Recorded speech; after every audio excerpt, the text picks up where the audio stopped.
Hi guys, my name is Ralph Edward II, and I'll be talking about Newton's three laws of physics.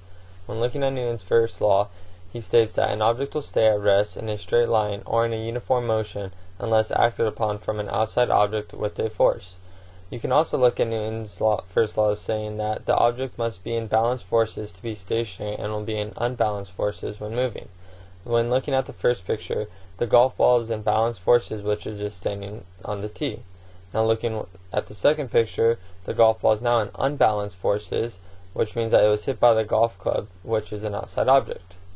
Now going to Newton's second law, he states that the acceleration of an object depends on the ratio of the force applied and the mass of the object, which is through the formula A equals Fm, where A is acceleration, F is force, and M is mass.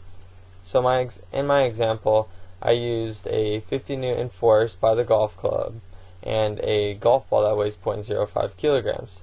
I plugged those two components into my equation, A equals Fm, which in turn gives me A equals 100 meters per second squared, which shows you Newton's second law.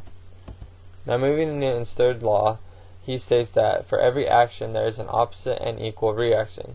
So when looking at the golf ball being hit by the golf club, the club creates a force between the ball and the club being swung, which is the action, which in turn the golf ball creates an equal force in the opposite direction which propels the ball, which is the reaction, which he states in his third law. Now for a quick recap, guys, Newton states that in his first law an object will not move unless acted upon by an outside force, which I showed you through the golf ball staying on the tee and then moving once it was hit.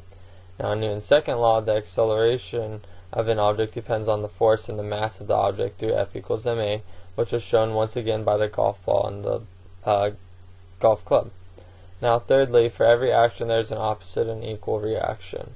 Now we all pretty much know these, and hopefully this kind of helped you out a little bit, and have a good day.